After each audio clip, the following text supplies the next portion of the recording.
HSK 6级第12课，我们都爱白噪音。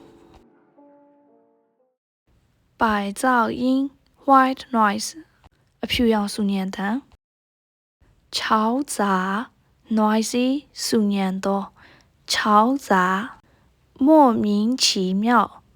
အံ့အားသင့်ဖို့ကောင်းတာအကြောင်းအရာမမေးရမရှိဘဲနဲ့淘汰ပြိုင်ပွဲကနေပြီးတော့မှဖယ်ထုတ်ခံလိုက်ရတာ没有学会在白噪音减退时闭嘴的人，在自然界早已被淘汰掉了。တဘာဝတရားကြီးထဲမှာငှက်အော်တန်လည်းမကြားတော့ဘာတမ်းမှမကြားရတဲ့အချိန်မှာတိတ်တိတ်လေးနေဖို့မတင်ယူရတဲ့သူကဒီ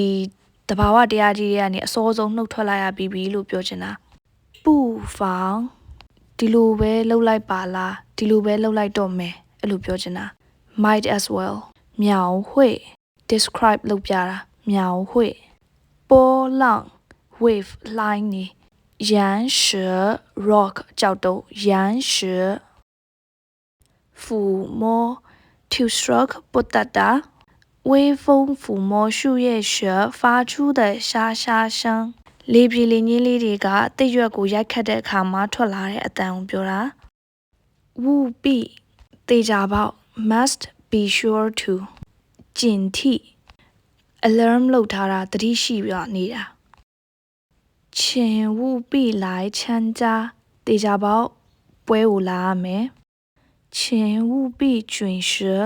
သေချာပေါက်အချိန်မှန်ရမယ်请务必提前到သေချာပေါက်စောရောက်ရမယ်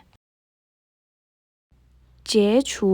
to relieve remove ဖယ်ရှားပလိုက်တယ်不得已မဖြစ်မနေမို့လို့လုပ်လိုက်ရတာ因为天气太差我们不得已取消了出行计划不得已取消了မဖြစ်မနေ cancel လုပ်လိုက်ရတယ်暴露ဆိုတာကပေါ်ထွက်သွားတာ expose ဖြစ်သွားတယ် reveal ဖြစ်သွားတယ်暴露身份တရုပ်မှန်ပေါ်သွားတယ်惹祸ဒုက္ခရောက်စေတယ်死守 male and female အဖိုးနဲ့အမကိုပြောတာ死守祖先 ancestor ဘိုးဘေးဘီဘီနေကိုပြောတာရည်လျော to left behind to hand down ပြောလို့ဆိုရင်ခြံခဲ့ပေးတာ DNA ခြံခဲ့ပေးတာလိုမျိုးရည်လျောနဲ့သုံးတယ်မာဒီစကလုံးကအကြောင်းပြချက်ကတိတာနေတဲ့အချိန်မှာမေးခွန်းပြန်ထုတ်တဲ့အခါမှာသုံးတာဥပမာပြောရရင်他已经说过了你就别再问了嘛သူပြောပြီးသွားပြီထပ်မမေးလို့ရမလား别生气嘛我不是故意的စိတ်မဆိုးပါနဲ့လားငါလည်းတမင်လုပ်တာမှမဟုတ်ပဲ这很简单嘛你怎么不会做ဒါအရင်လွယ်တယ်မလားဘာလို့မလုပ်တဲ့ရတာလဲ延续 to continue ဆက်လက်ပြီးတော့မှ后代 offspring နောက်လာနောက်သားတွေကိုပြောတာ呼唤 to shout or ခေါ်တယ်ရှုကကြတော့မမတ်ထောင်တာကိုပြောတာ竖起耳朵提高警惕有危险马上闭嘴နှစ်ရွက်ကိုမမတ်ထောင်ပြီးတော့မှခုနပြောသလိုပဲ警惕ဆိုတာက alarm လောက်တာကိုသတိထားပြီးနေတာ提高警惕လုပ်ပြီးတော့မှ有危险马上闭嘴အနေရှိရင်ချက်ချင်းပါဇက်လေးပိတ်ပြီးအတန်တိတ်လေးနေတာပြောတာယုံလေးတွေလိုမျိုး原始 primeval ကဘာဦးပုံစံကိုပြောတာ进化 evolve ဖြစ်တာဆင့်ကဲပြောင်းလဲတာ我们的祖先还没有进化成人类ကျွန်တော်တို့ရဲ့ဘိုးဘေးတွေလူသားမျိုးနွယ်အဖြစ် evolve မလုပ်ရသေးခင်ဆင့်ကဲပြောင်းလဲမှုမဖြစ်ခင်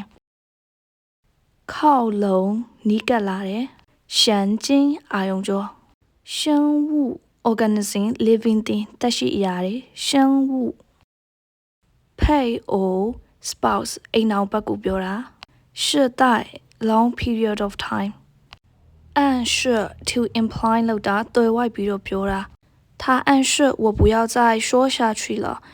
he hinted that I should stop talking စကားဆက်မပြောနေတော့လို့တွေ့ဝိုက်ပြီးတော့မှပြောလိုက်တယ်老师提示学生注意做完的格式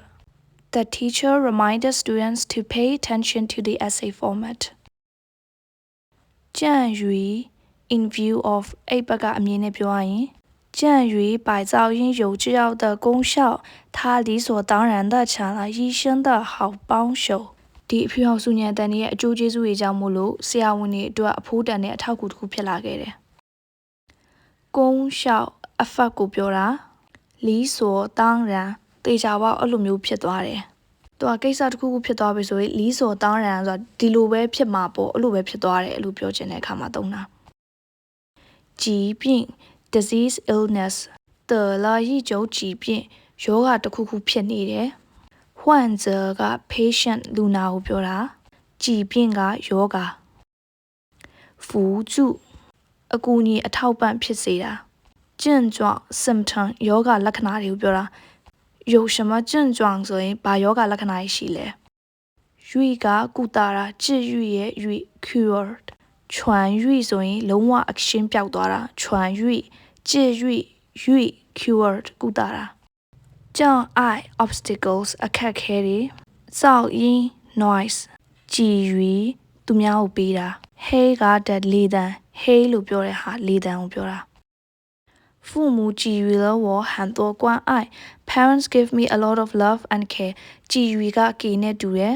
ဒါမဲ့တော့ပို့ပြီးတော့မှအကူအညီပေးတာချစ်ချင်းမြတ်တာပေးတာအထောက်ပံ့ပေးတာ offer လုပ်တဲ့သဘောမျိုးနဲ့ပို့သွားတယ်学校给予了他奖励 the school gave him an award ကျောင်းကသူ့ကိုဆုပေးတယ်